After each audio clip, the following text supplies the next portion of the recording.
একটা হলো আপনার ডিজি হেলথ, তাদের অধীনে আছে, এদেরকে আমরা বলি হেলথ অ্যাসিস্ট্যান্ট। আরেকটা ক্যাডার আছে ফ্যামিলি প্ল্যানিংয়ের অধীনে, এটাকে আমরা বলি ফ্যামিলি ওয়েলফেয়ার অ্যাসিস্ট্যান্ট। আরেকটা আছে কমিউনিটি ক্লিনিক ট্রাস্টের অধীনে, এটাকে আমরা বলি সিএইচসিপি।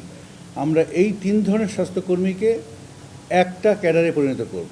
তাদেরকে আমরা নাম দিব কমিউনিটি হেলথ ওয়ার্কার, বা অন্য একটা বাংলা ভালো একটা নাম আমরা দিতে পারি। এরা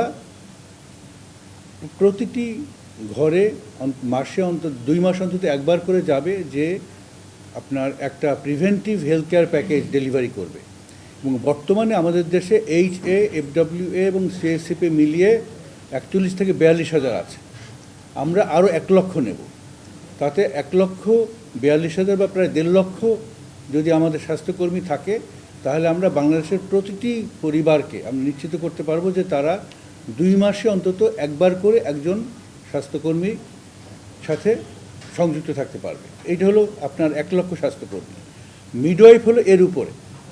মিডওয়াইফরা থাকবে ইউনিয়ন স্বাস্থ্য, আমরা যেটা প্রাইমারি হেলথ কেয়ার ইউনিট বলছি, সেখানে থাকবে মায়েদের আপনার ডেলিভারি করানো, হ্যাঁ, এবং অন্যান্য আপনার রিপ্রোডাক্টিভ হেলথের যে সেবাগুলো, এই সেবাগুলো দেওয়ার জন্য ইউনিয়ন পর্যায়ে থাকবে 2 জন করে মিডওয়াইফ, উপজেলা পর্যায়ে থাকবে অন্তত 4 জন মিডওয়াইফ, এবং জেলা হাসপাতালেও মিডওয়াইফ থাকবে, এবং প্রাইভেট হসপিটালও যেখানে শিশু মায়ের ডেলিভারির কাজ হবে সেখানেও মিডওয়াইফ থাকবে।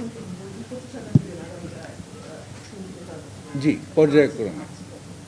এই মুহূর্তে আমাদের দেশে মিডওয়াইফ আমাদের আছে, আমার মনে হয় যে 2,800, 3,000-এর কম সরকারি পর্যায়ে। হ্যাঁ, খুবই অপ্রতুল।